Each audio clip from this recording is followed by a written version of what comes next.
Hey guys, thank you for tuning into a segment of the Grind Never Stops podcast. In today's episode, we have two special guests and we'll introduce them in just a moment. But this episode will be about our own opinion for all-time starting five. And before we continue, I also want to thank everyone who's subscribing to our YouTube channel and who has tuned in to our last episode. As you guys know, we talked about the firing of Griffin from the Bucks and how they're playing like ass since he got fired. But we'll talk about the Bucks in another episode. But as you guys know, Boogie is joining us again. How are you, Boogie? I'm okay. I'm okay. Thank you for having me around, DJ Joe. I appreciate it. No I'm here worries. today. No worries. And we have our new special guest. Introduce yourself. Hi, my name is Vlad. I love basketball. I've been a fan of basketball since I was a child. It's my first favorite sport. Um, I'm honored to be on the Grind Never Stops podcast today with DJ Joe and Boogie, and thank you for having me. No worries. So, we're gonna have a Vlad. Well, we're gonna discuss with you guys our all-time starting five. We'll give our opinion about that, and we'll also debate what everyone's own opinion of the starting five. So first off, we're gonna have Vlad kicking off the show. All right, so thank you, DJ Joe. So my personal best starting five per position. I chose these players based off how they would work best as a team. So my starting five is one, Steve Nash, two, Tracy McGrady, three, Paul Pierce, four, Dirk Nowitzki, and five, Nikola Jokic. So those are my five players, and I'll go into detail why I chose those players, and then give you some facts about them and why they would be a good starting five. So number one, I picked Steve Nash. I picked Steve Nash because he's a prolific Canadian basketball player known best for his assists. I chose him to run point for my team because he could set up any player for success. He was the NBA's most valuable player back in 2005 and 2006 season, and he almost won it for the third time, but was runner-up to Dirk Nowitzki in 2007. Steve Nash, he led the league in assists and free throw percentage and various points in his career. He was also one of the top players in three-point shooting. So that's why I like Steve Nash because he could set up any player on my team to do as best as they could. So these players have been around for a long time, but I chose them because of specific criteria because of how they would work together. And he would make any player on my team basically as best as they could by setting them up, by passing them the ball and letting them score. So that leads to Tracy McGrady as my second best player on my team in terms of shooting guard. So I picked Tracy McGrady because he was one of the greatest scorers and shooting guards in NBA history. At 6'8", he could run the two or the three spot on my team. Coming straight out of high school in 1997, he went from a low minute player to most improved player in the NBA in 2001. He was NBA scoring champion in 2003 and 2004 with the Orlando Magic. I picked T-Mac as my best shooting guard on my team because he does what a shooting guard is supposed to do, and then that's light up the score sheet. And Paul Pierce is number three at small forward. So I picked Paul Pierce because he he wouldn't be the most athletic small forward of all time, but Paul Pierce had the dog in him, and he could do it all on the court. Being a three-level scorer that he is, he could even contribute on defense. So as captain of Boston Celtics, he formed the big three with Kevin Garnett and Ray Allen to lead his team to a championship in 2008 and become the NBA Finals MVP that year as well. Being with the Celtics for the first 15 years of his career, he showed his dedication and leadership towards his team. He's one of the three players to have scored more than 20,000 career points with the Celtics, alongside Larry Bird and John Havlicek. Being on the team that is tied for most championships with 17 with the Lakers, that is an impressive stat record in my opinion. So, going to power forward, we would go to Dirk Nowitzki. And for me, Dirk Nowitzki is one of the greatest European basketball players of all time. Dirk Nowitzki was known for his scoring ability, outside shooting, and versatility at 7 feet. He was a born leader. He played his entire 21-year career with the Dallas Mavericks, where he made his presence known, leading the Mavs to 15 NBA playoff appearances, franchise's first NBA Finals appearance in 2006, and it's the only NBA championship in 2000, and it's only NBA championship in 2011, where he also won NBA Finals MVP. As a scorer, he could do it all on the court, and when he retired, he stood sixth on this NBA all-time scoring list, also winning NBA three-point contest in 2006. So that leads to my final player on my team, which is Nikola Jokic. He's another great European big who's still young and active in the NBA. The Joker has a very high ceiling and a potential as an NBA center. Being another two-time consecutive MVP in 2021 and 2022 alongside Steve Nash, Jokic could pass, shoot, and score at will. He's also he also led the Nuggets to its first ever championship in 2023, like Dirk Nowitzki did in 2011. So they have some similarities there in between the players that I chose. And so I think that every player on my team has the ability to score and pass. That's what I wanted when I chose my team. So I feel like every player on my team has this ability. So everyone knows on offense what they're doing. So it would be a very strong offensive team, in my opinion. Maybe not on defense, but their offensive ability could carry them to win the game at any point.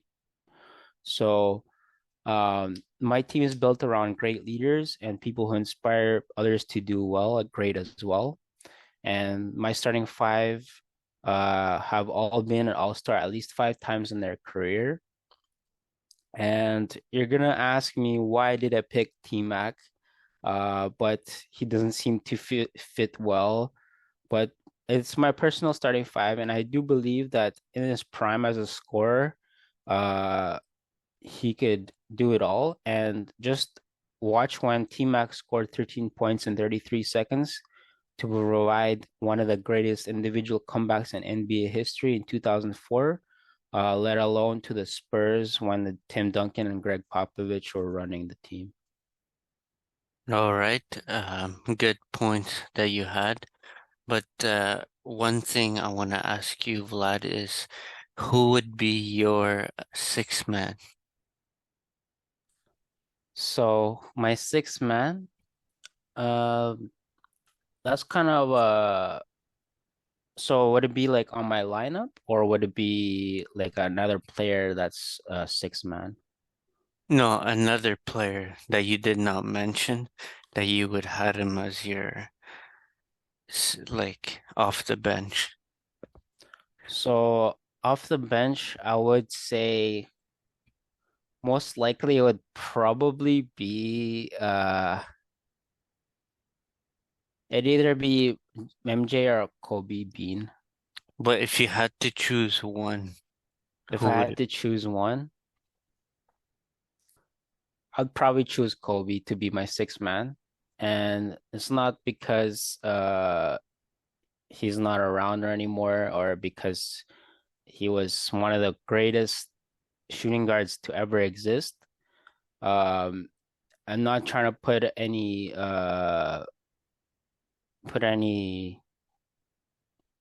how would I say it, shame on Hey, his name yeah. for the late great Kobe Bryant.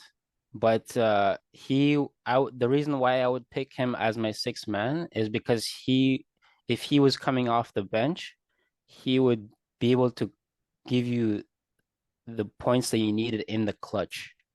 He would be the go-to guy to score the last minute bucket for me, and if I needed it to win the game for me, that's why I would choose Kobe Bean Bryant. All right. Good points. And we'll give our opinion about what you said shortly. But now we'll give the mic to Boogie.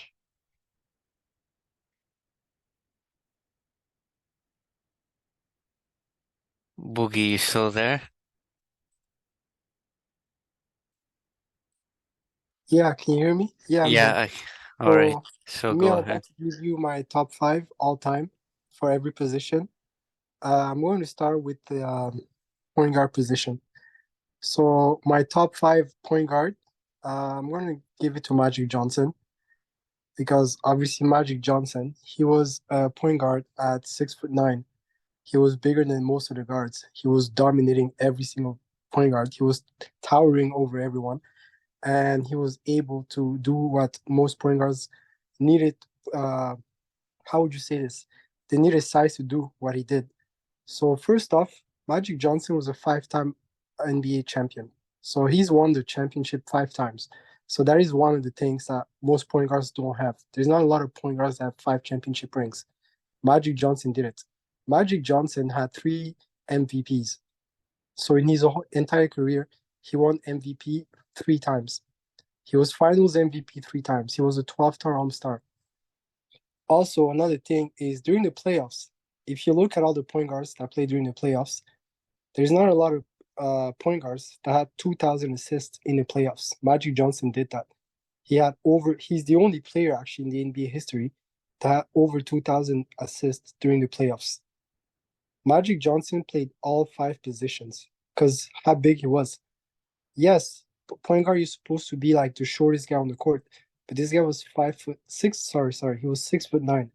So being 6'9", you're towering over all the other point guards, and doing what he did. There's not a lot of point guards that were 6'9", that won the championship five times, that were MVP three times. I do like Steve Nash. He's my favorite player. Of course, he's Canadian, so that's why I really mess with him a lot. But he didn't kind of do what Magic Johnson did. Even Magic Johnson, like he was before my time. I didn't really watch him because he was playing in the 90s. But I mean, when I watched him play on YouTube and all the highlights I watched, that's why I'm putting him number one because of how big he was and what he was able to accomplish. My number two in shooting guard position, I have obviously Michael Jordan. Michael Jordan, we all know he had six championships. He had two three-peats. He has six finals MVP. During his career, he won MVP five times. And he was also 14 times All-Star. So we all know what Michael Jordan did during his career. And if I were to pick a player to be my shooting guard, I will obviously pick Michael Jordan over anyone. I have Kobe in number two, but I mean, if I had to pick between Kobe and Jordan, I'm going to pick Jordan because Jordan has more accolades. Jordan has more of that dog in him. Yes, Kobe did have the dog in him too. Of course, we all know what Kobe did because I did watch Kobe. Kobe was playing during my days, so I did watch all his games. But if I'm going to pick one out of the two, I'm going to pick Michael Jordan because of everything he's accomplished. He was a 6'6" player that dominated every single player. It doesn't matter if you're a center, it doesn't matter if you're a point guard, it doesn't matter. Michael Jordan dominated everyone. In my number 3 spots, I'm going to pick another player that is still playing right now, still dominating the league after how many years? He started playing in 2003. That's when he was drafted, and that's LeBron James. And right now we are in 2024, and he's still number one. He's still dominating. I mean, he's got 4 rings, which is kind of a big accomplishment. He's got 4 times Finals MVP. He's got 3 times All-Star MVP. He's been 5 times All Defensive First Team. We all know what he does when you're running and you're about to go do a layup. You already know that you got to look behind you because LeBron is about to block you. We all know about that chase down block. He also won Rookie of the Year when he came in. You know how much hype he had behind himself. So, and on top of that, we all know what he did last year. He won the best scorer in the NBA. Right now, he's at what 39,000 points and like 843. He's playing tonight. He's probably going to beat that. But who do you know that is going to have more points than him in the NBA? He's going to. I don't think we're going to see that in our lifetime. So LeBron is another phenomenon that I don't think we'll ever see in our lifetime. It's probably going to take another couple of years, probably 10, 20, 30 years, who knows, for somebody else to come in the league and do what LeBron is doing right now. Like LeBron is the only player in the NBA history to like win MVP with 2 different teams. The other one is Kareem Abdul-Jabbar. And also, LeBron is the only player in the NBA, I don't know if you know this, that has had a triple-double against every single team in the NBA. LeBron has had a triple-double against every single team in the NBA. The only other player to do that is Russell Westbrook when he had that crazy season when he was playing for OKC. And number 4, I'm going to put Tim Duncan for power forward. Tim Duncan was somebody that was very quiet, but Tim Duncan was putting in stats. He was putting in points. He was putting in work. Like, I'm not sure if you remember, but Tim Duncan has 5 rings. How many players you know that have 5 rings and nobody really talks about them? Tim Duncan was one of my favorite players when he was playing. When he retired, I was actually angry. He's got 3 MVPs. I apologize. He's got 3 Finals MVPs. He's got 2-time MVP. He won Rookie of the Year when he came in 1998. Tim Duncan, I'm not sure if you do remember, there was that one time when they were in the playoffs playing against Phoenix. I believe that was in 2008 when Phoenix was winning and the game was about to be done. And Tim Duncan, who is a power forward, came and shot a 3. He's not even a 3-point shooter, but he shot a 3, sent the game to overtime, and San Antonio ended up winning the game. After that happened, he became my favorite player ever, even though Phoenix was my team, because obviously I was rooting for Steve Nash. But when Tim Duncan shot that 3 and they went to overtime and they ended up winning the game in the end, that was it for me. When he came to power forward, and on top of that, he's top 3 when it comes to like how do you call it? In the paint. When you're in the paint, there's only 3 players that I know of that I watch play. I'm not talking about all time. I'm talking about the ones that I watch play. There was Tim Duncan, there was Kevin Garnett, there was Paul Gasol. Those were the 3 players. When they go in the paint, their footwork was insane. So Tim Duncan is always going to be up there for me. I'm always going to get his jersey, and I'm always going to be rooting for him when it comes to power forward.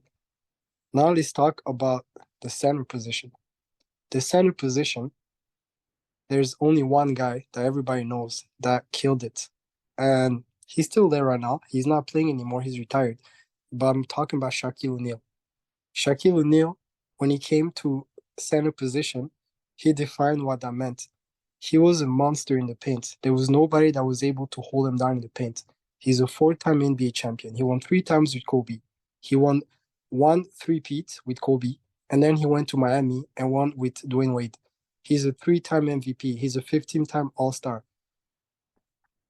And also, he is the best player that we've ever seen when it comes to the center position.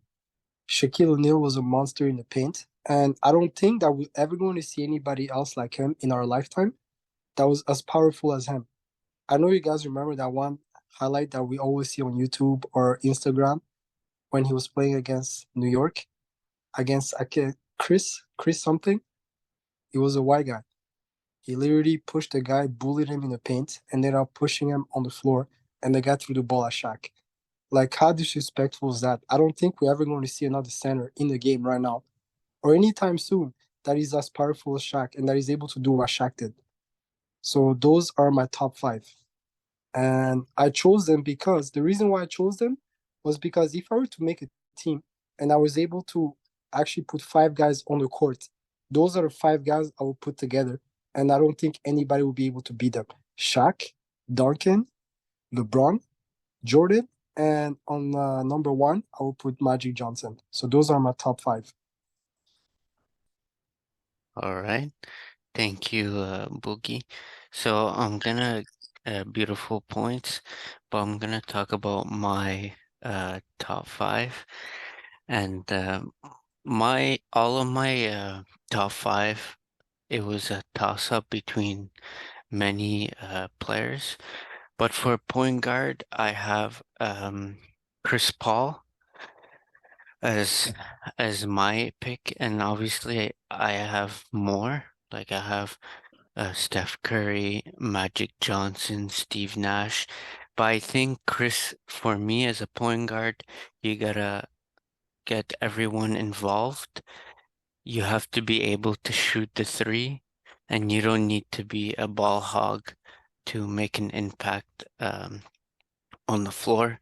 So I think Paul is a great point guard. He has, as you both know, he has incredible court vision. He can pass, he can shoot, he can play D, he can do everything that is asked for him. He can also rebound, and he's like 6'1", I believe, or 6'2".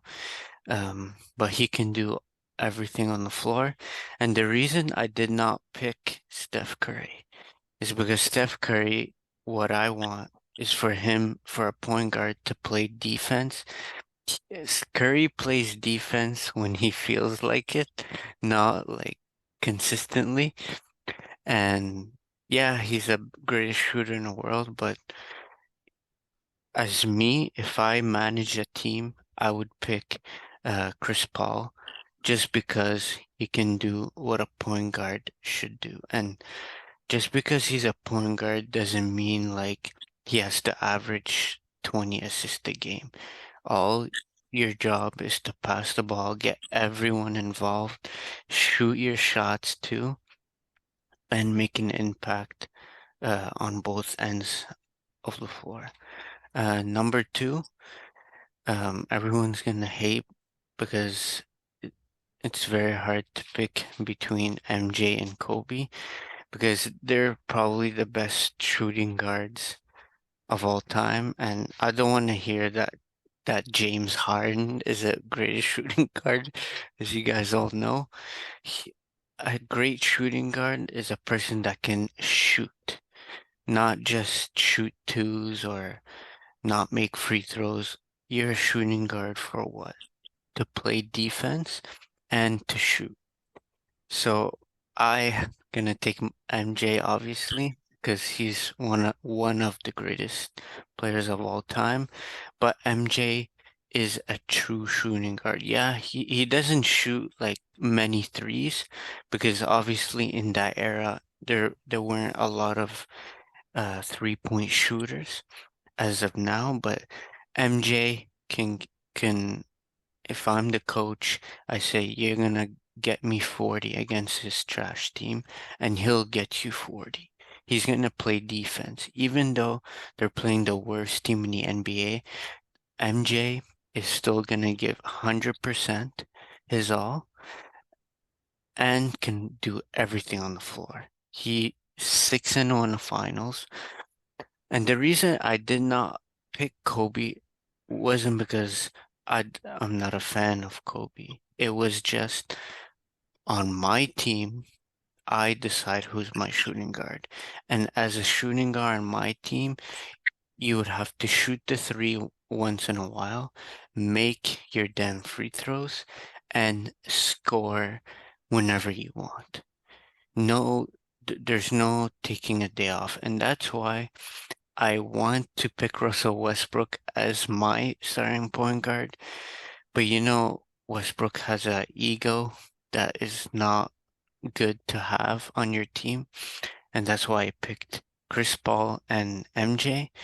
And I have no hate on Kobe Bryant, and there's a lot of shooting guards that it was hard. Even I love Tracy McGrady, one of Vlad's picks.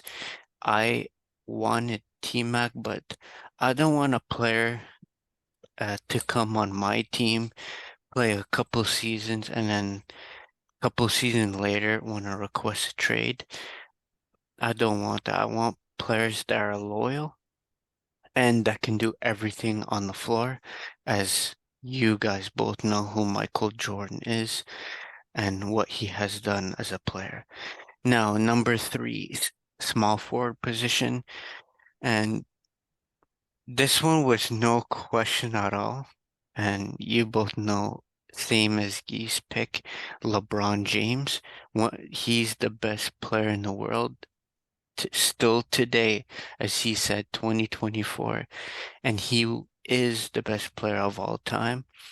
LeBron James, when he came into the league from high school, he had so much expectations, and he had a lot of pressure just coming into the league as 18. And yes, at the beginning he had a lot of weaknesses, but that's what a superstar is. You work in the off season. You don't work on things and then once the season starts, you don't do it like Ben Simmons. But LeBron James, every off season, he looked at his weakness and he increased it. He made it better. What was the issue in Cleveland? That he wasn't clutch. He didn't want to shoot. He didn't want, and when he went to Miami, what did he start doing? He started driving, he started shooting, and when he showed up smaller than Mini-Me in the 2010 NBA Finals, 2011 against the Mavericks, where he got bullied by JJ Barea and Deshaun Stevenson. And what was the weakness of that finals? LeBron was scared to drive because he is trash at shooting free throws. He was afraid. That's why they lost. And what happened the season after, during the regular season, he made 82% of his shots in the paint. He shot better from free throws. He's been shooting threes. That's what a superstar should do. You have a weakness, you work in the off season, and you come back on the floor better. So that was very clutch as LeBron James, and he was known to not be a clutch player, and now he's one of the best clutch player in the league, and he went to 9 straight NBA finals, which has never been done, and he is 39 years old, still averaging 25, 7 and 7 in his 21st season. He's still the best player today, no question. He's dominating every team he plays. He's basically dominating. And yeah, there's games this year where he shows up small, but LeBron James is not known for just scoring. He can rebound, he can pass.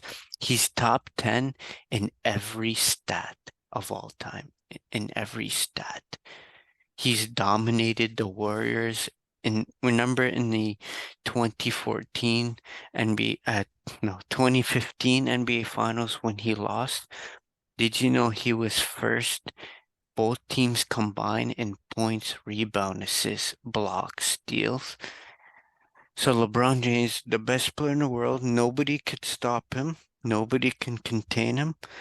And he's just the best player in the world. There's nothing you can do about it. Now, power forward. I had a lot of options for power forward because for me, as a power forward, your job is to rebound, help the center rebound, shoot those mid-range jumpers, shoot the three, and also be an impact. If you're shooting 1 for 20, I still want you to rebound. I still want you to have some assist. Even though you're shooting 0 for 40 and you make that huge shot down the stretch, that's what I want you to do. And all these power forwards in today, they're all soft. They don't have a signature move. All they do is shoot 20, 30 threes a night.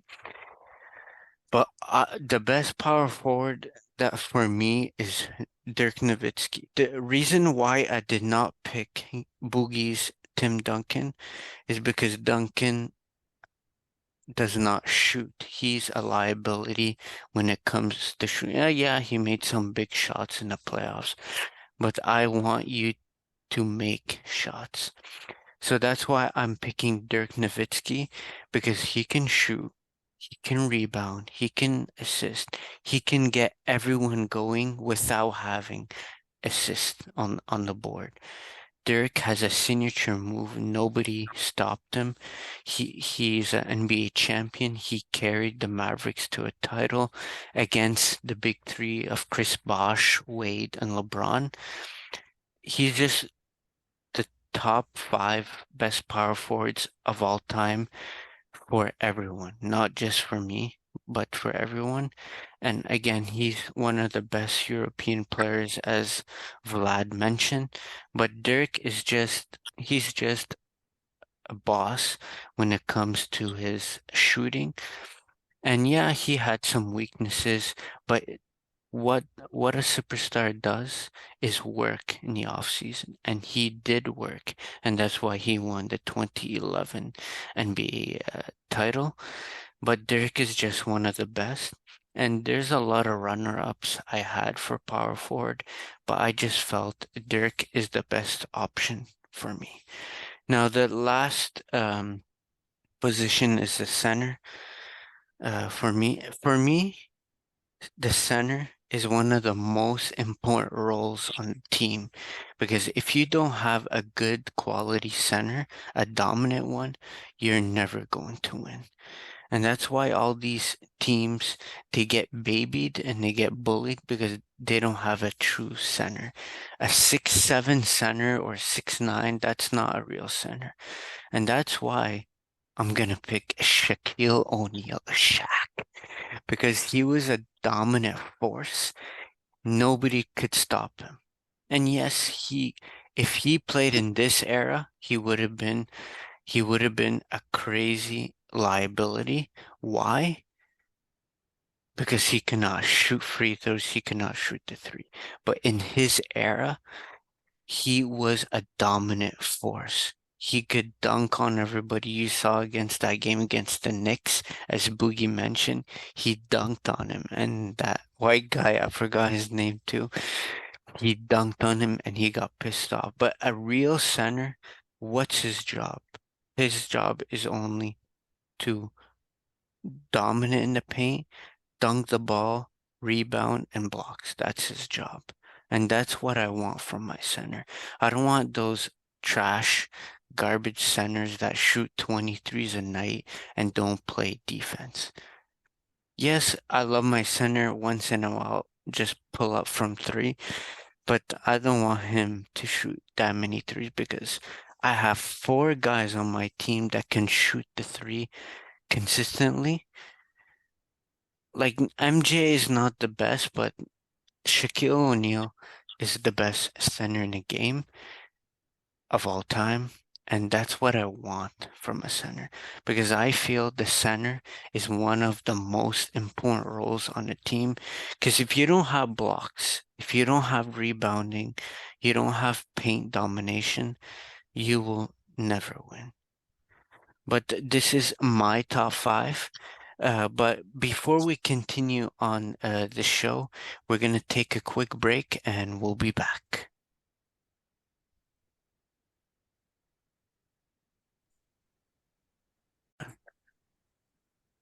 Hey guys, welcome back. So now we all gave our starting 5, and now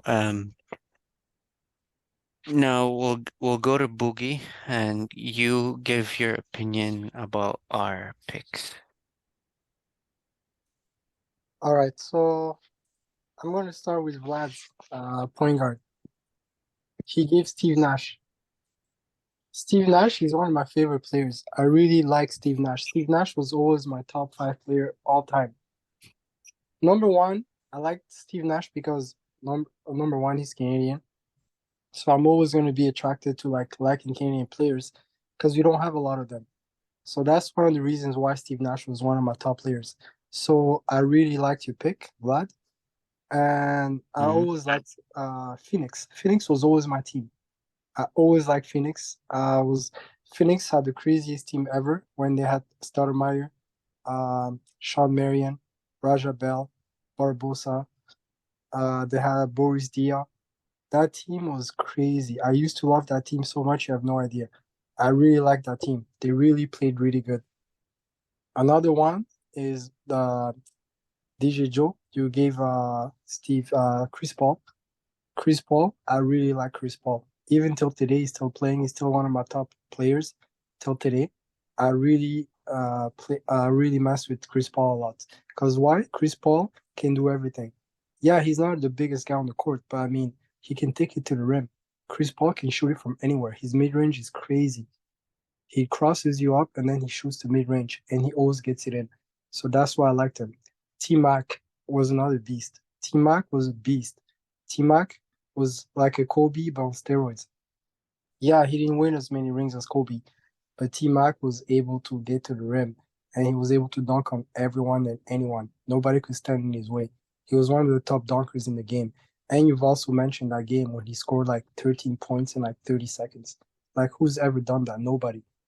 So he's done some things that have never been done before. So that's what I'm thinking about your players. Another one that I would say that we did not mention today that I think needs to be put into the conversation as a six man, obviously, and you know he's won multiple six men of the year, is Manu Ginobili. Manu Ginobili was a monster, and I will put him first in six men of the year over anyone. Yes, um, Lou, like Lou Williams, yeah, he's won it multiple times. He's good, but I mean, nobody's playing like Manu Ginobili. Manu Ginobili should be up there in the conversation. None of us mentioned him, but I mean, Manu Ginobili should be up there because he was a monster. Like this guy could, when he comes on the court, he would just. They should have called him a microwave because the way he comes on and he heats up. So Manu Ginobili was another one. Shaq, we've mentioned them both, me and DJ Joe, obviously as our center. We both mentioned Kobe as number two, and Dirk Nowitzki also came up. Dirk Nowitzki was a beast. Dirk Nowitzki, his little shot that he had, where he just leans back and shoots it, that was another thing that most players could not stop. Like whenever he leans back and does his fadeaway shots, Dirk Nowitzki was a beast with that shot, and that's what made him win against Miami. Because Miami had what? They had Chris Paul, they had Chris Bosh. Sorry, they had Chris Bosh, they had LeBron, they had Mario Chalmers, they had Mike Miller, they had LeBron. That team was supposed to win it all, but Dirk came and destroyed them because of his step back shot, and that's my opinion right now. So you guys can go ahead and give your opinion on my players. Yeah, Vlad, go ahead. Okay, so from what I gather, you guys picked the best players of all time per position. So from my team that I picked basically what I think would have been the best team in overall, not by like position per se, per like the GOAT per position. So for Boogie, I would say Magic Johnson, Michael Jordan, LeBron, Tim Duncan, and Shaquille O'Neal. That's a good like defensive team overall. They would be very good overall in defense and offense.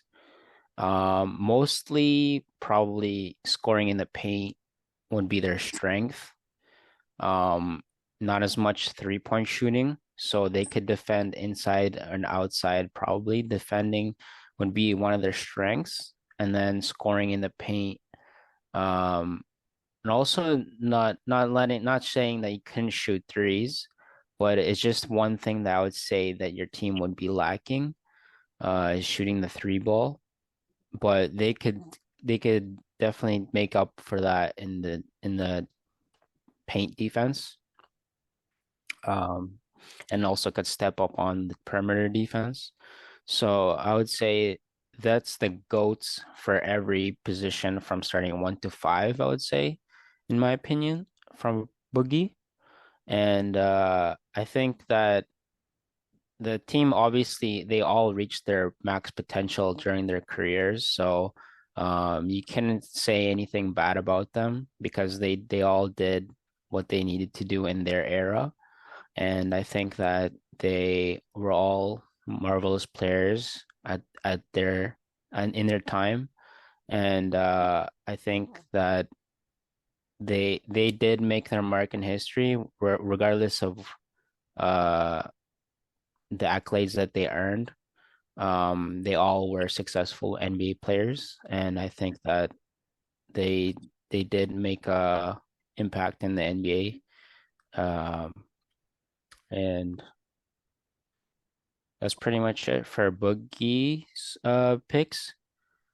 Um, for Joseph's picks, I would say his picks were more kind of like flex picks because he had uh Chris Paul, Michael Jordan, LeBron, Dirk, and Shaquille O'Neal. So he had a mix of both. So he could both pass, play defense, and shoot the three. So I think that Chris Paul, I would start off with like he could make an impact on both ends of the court. Um, he had that vision that DJ Joe said. Um, from Michael Jordan, he could obviously score the ball, he could shoot and play D. Um, for LeBron, he had high expectations when he got into the league, and he met and exceeded them, as we all know. So he was probably like the best player of all time, I would say, up until this point. I mean, Michael Jordan obviously did make like the best shot in the NBA history, I would say.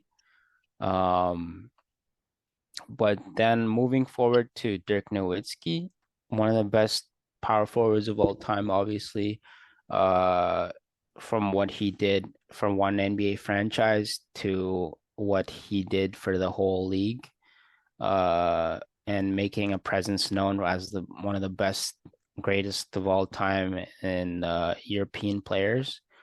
And then Shaquille O'Neal, obviously dominant force, could score and play defense. Um, Obviously, no doubt about it, what he did in the paint. He was a paint beast, and obviously unstoppable in there. Um, and I think you guys both picked the GOATs, with some variation with DJ Joe. And I think those are both great teams, and it would be very hard to beat them. All right. Thank you for your guys' points. Now I'm gonna start with Vlad. I like all your picks.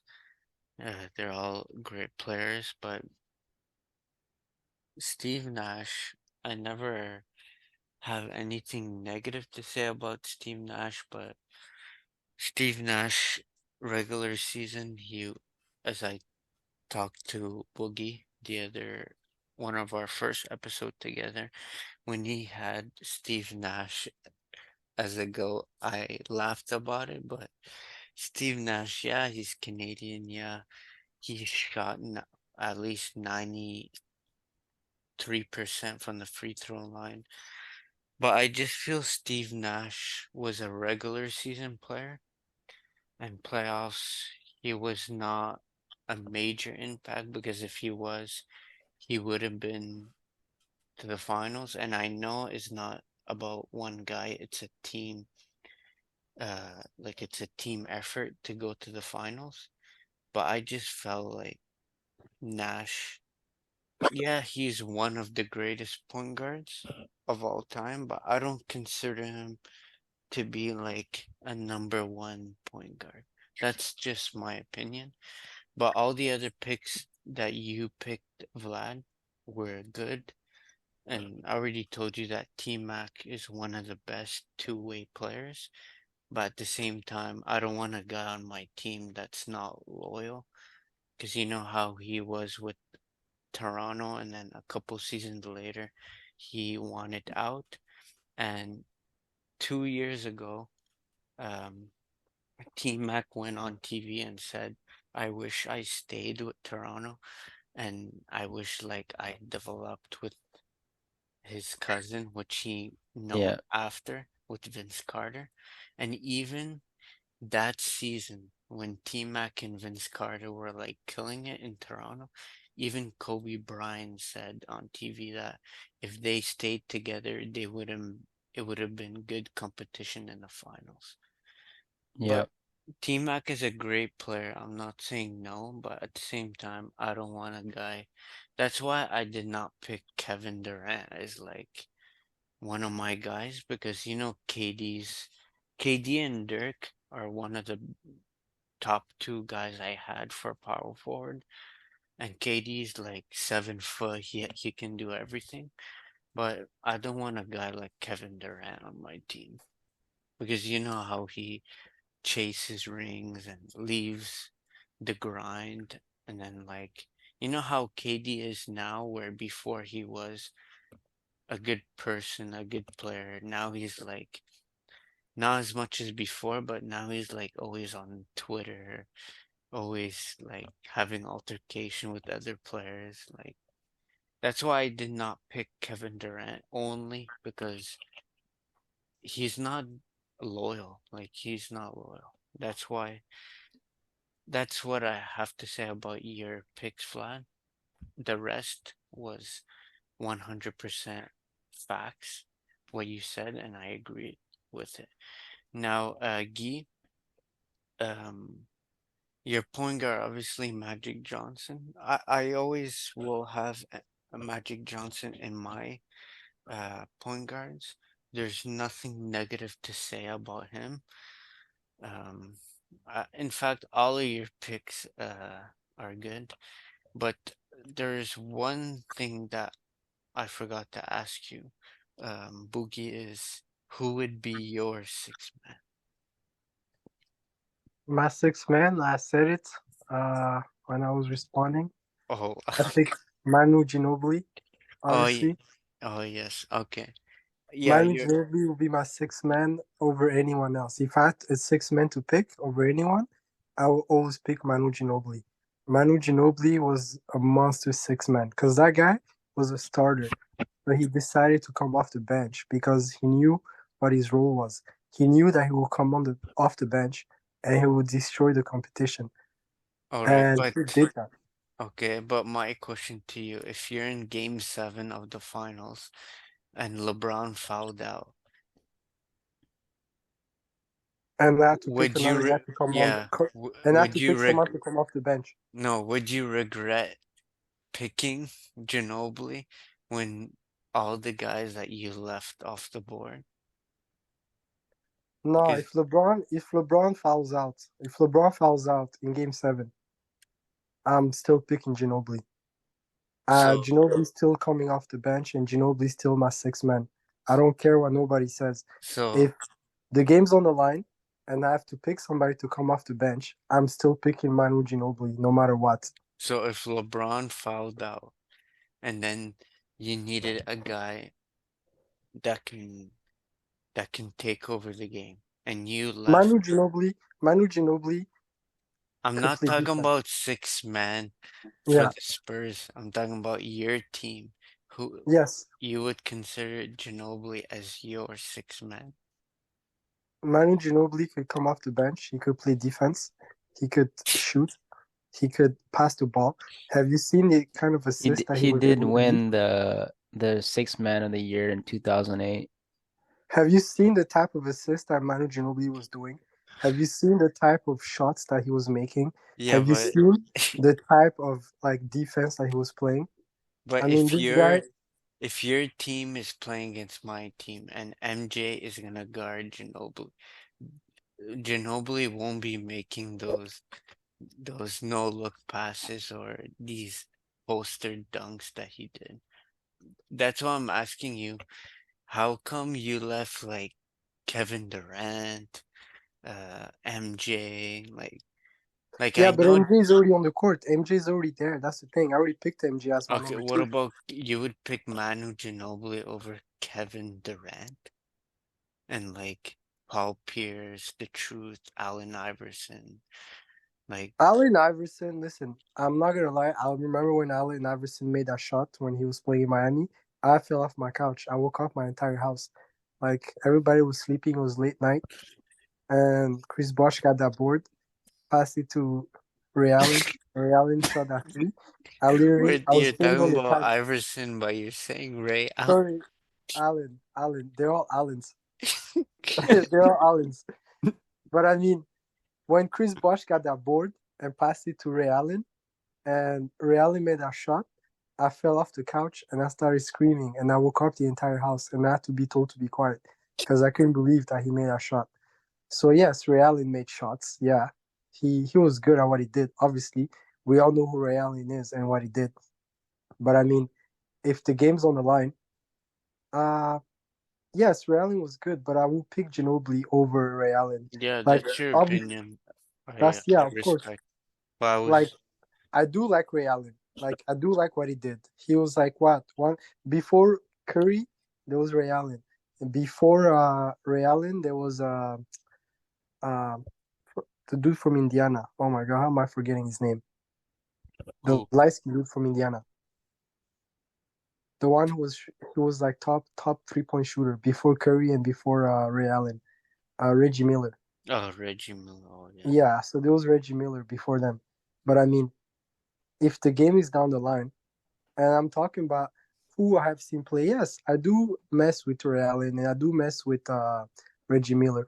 But I mean, from my perspective, from my point of view, I'm going to pick Manu Ginobili over anyone else because Manu Ginobili actually showed me that like he has heart and he's there. He's going to perform and he's going to play the best of his ability, which is what I respect. And I'm always going to pick Manu Ginobili. Manu Ginobili was an insane player, man. Manu Ginobili had heart, and this guy is always going to be there for me. So I will pick Manu Ginobili. I don't care what nobody says. That's my opinion. I'm going to Oh, put Ginobili before anyone else. When it oh, comes to sixth player, when it comes to a guy coming off the bench, because you already have your starting five, right?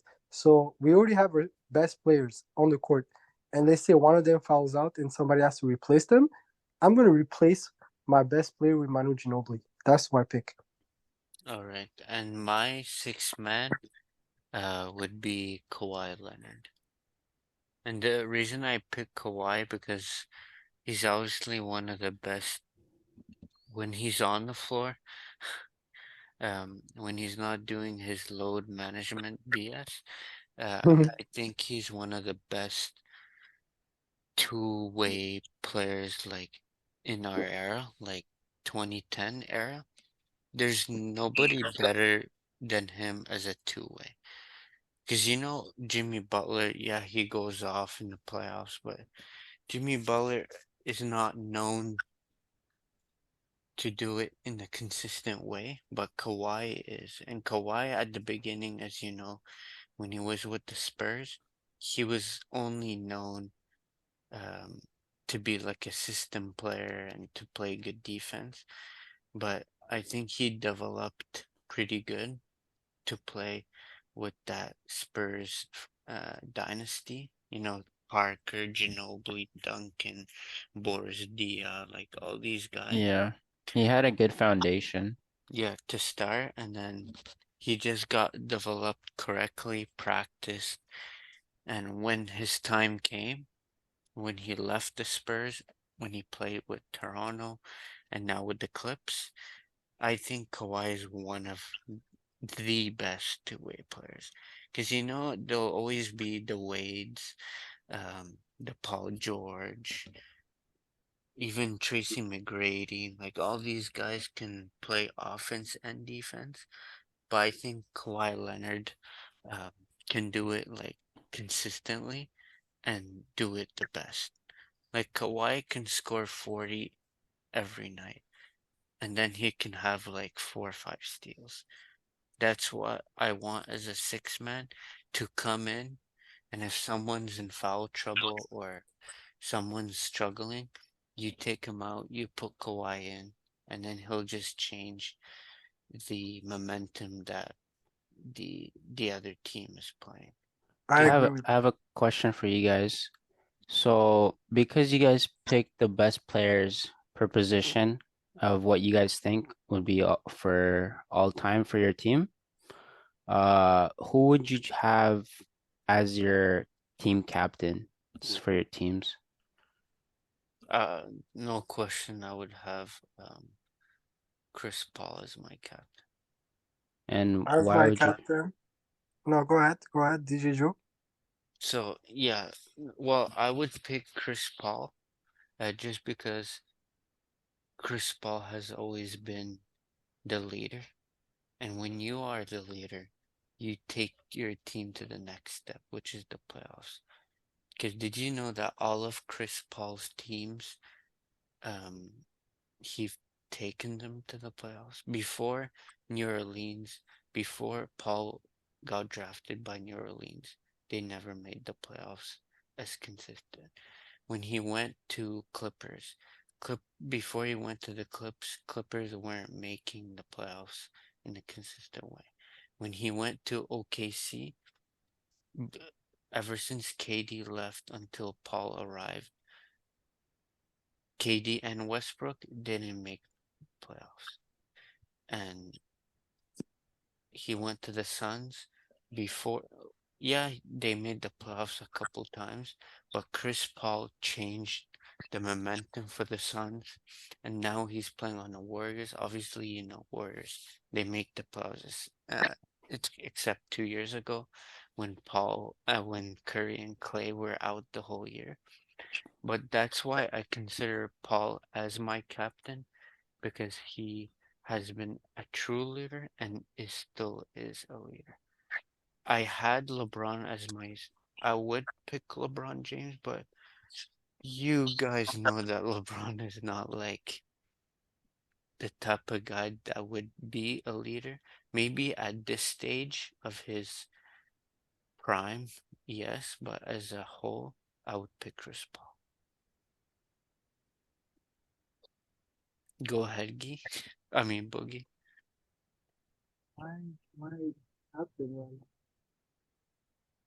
Hello? said, can you hear me? Yeah. So I will pick LeBron James as my captain because LeBron James, basically, he's always had trash teams. Like when I say trash, I don't mean like they were bad, but I mean There were the plumbers best. and Yeah, electricians. they were not the best players. I mean, before he left Cleveland, he was playing with Mo Williams, Delonte West, uh, Booby Gibson. He was playing with uh, who is that guy? Pavlovich was playing with Ilgauskas.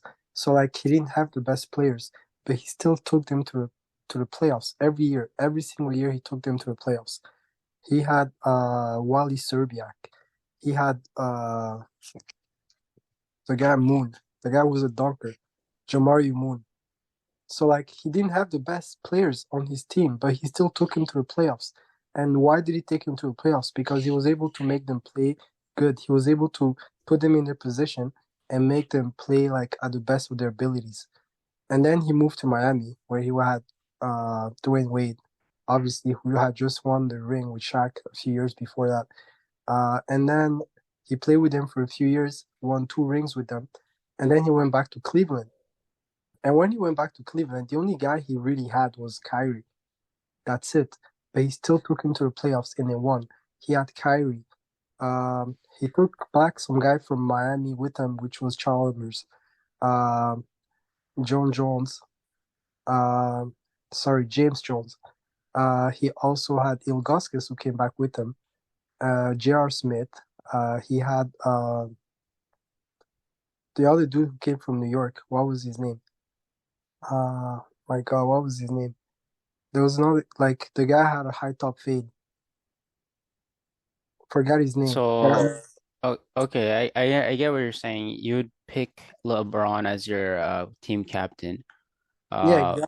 Because he's able to motivate everyone and he's able to show everyone what needs to be done to yeah, actually move to the next step. yeah, he did have some bad teams in the past, and he did like make the teams greater just by being on the court. And I also have another question for you, Boogie.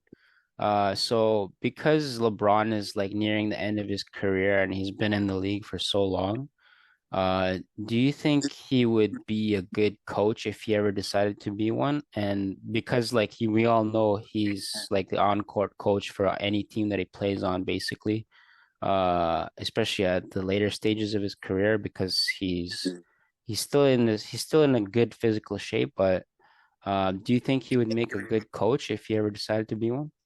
I mean, yes and no. The reason why we say yes was because he would tell people what, because his IQ is crazy. That's the one thing. That's why we say yes, because of his IQ, the way he knows the game, and the way he knows how to make people play. So that would be the reason why we say yes. And the reason why we say no is because not everyone is able to do what he can do. So he will probably tell people what to do, but they won't be able to accomplish what he wants them to do. So that's why we say no.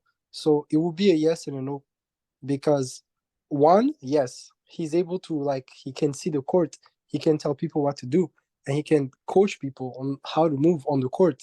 Yes, but can people do what he can do? Not necessarily. It would be like LeBron James or like Kobe Bryant or Michael Jordan telling people what to do on the court, but they don't have the type of skills that Kobe has. They don't have the type of skills that LeBron has. They don't have the type of skills that Jordan has. So it will be a yes and a no. That's my answer. So yes, because he will be able to tell people what to do, but no, because not everybody will be able to do what he can tell them to do. So it's a yes and a no. Okay. And question for Joe. Um, what do you think of Bronny, and do you think he would make it in the NBA, or do you think he wouldn't? Based on because his role with UCLA, like USC right now, he's not playing big minutes. Obviously, he had that issue with his heart, but I think once he's in NBA, he'll have a larger role, and I think he will. Yes, his expectations will be high because obviously it's the son of LeBron. But other than that, I think he will face the expectation and he'll be a good player at the beginning.